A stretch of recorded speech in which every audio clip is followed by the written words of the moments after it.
everything changes and nothing remains still. Harmony sinks deep into the recesses of the soul and takes its strongest hold there, bringing grace also to the body-mind as well. Music is a moral law. It gives a soul to the universe, wings to the mind, flight to the imagination, a charm to sadness, and life to everything. It is the essence of order. Nothing ever is. Everything is becoming. True friendship can exist only between equals. The people always have some champion who they set over them and nurse into greatness. This and no other is the root from which a tyrant springs. When he first appears, he is a protector. It is better to be wise and not to seem so than to seem wise and not be so. Yet men, for the most part, desire the contrary. Ignorance, the root and the stem of every evil. No man should be angry with what is true. I prefer nothing unless it is true. Observe that open loves are held to be more honorable than secret ones, and that the love of the noblest and highest, even if their persons are less beautiful than others, is especially honorable. We will be better men, braver and less idle, if we believe that one must search for the things one does not know, rather than if we believe that it is not possible to find out what we do not know, and that we must not look for it.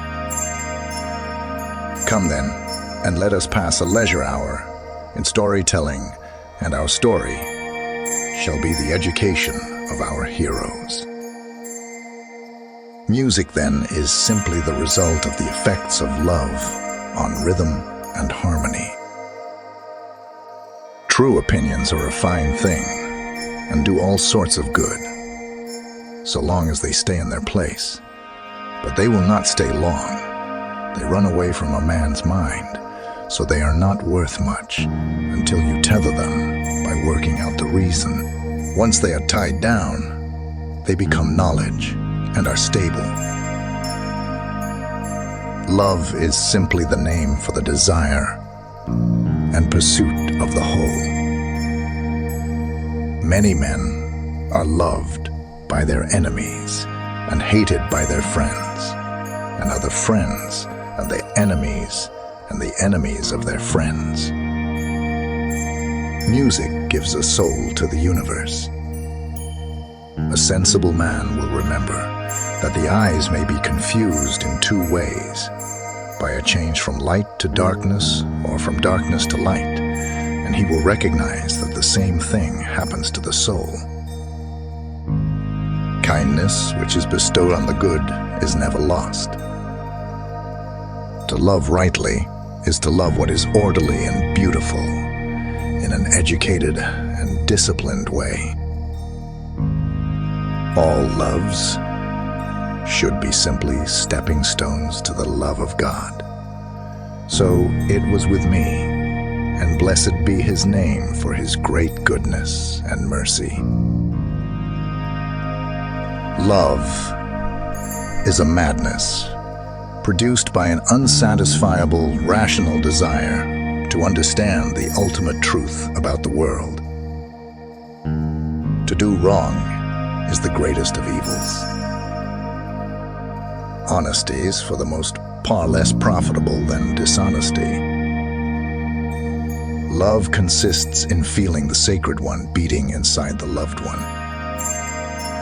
Truth is the beginning of every good thing, both in heaven and on earth, and he who would be blessed and happy should be from the first a partaker of truth, for then he can be trusted. Nothing is more unworthy of a wise man, or ought to trouble him more, than to have allowed more time for trifling and useless things than they deserve. What, then, is the right way to live? Life should be lived as play. Virtue is the desire of things honorable and the power of attaining them. Life must be lived as play, playing certain games, making sacrifices, singing and dancing, and then a man will be able to propitiate the gods. When men speak ill of thee, live so that nobody will believe them. Love is the joy of the good, the wonder of the wise, the amazement of the gods. Neither human wisdom nor divine inspiration can confer upon man any greater blessing than this saliva life of happiness and harmony here on earth.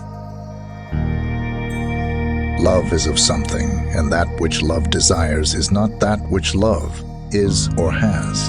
For no man desires that which he is or has, and love is of the beautiful, and therefore has not the beautiful, and therefore has not the beautiful, and the beautiful is the good, and therefore, in wanting and desiring the beautiful, love also wants and desires the good.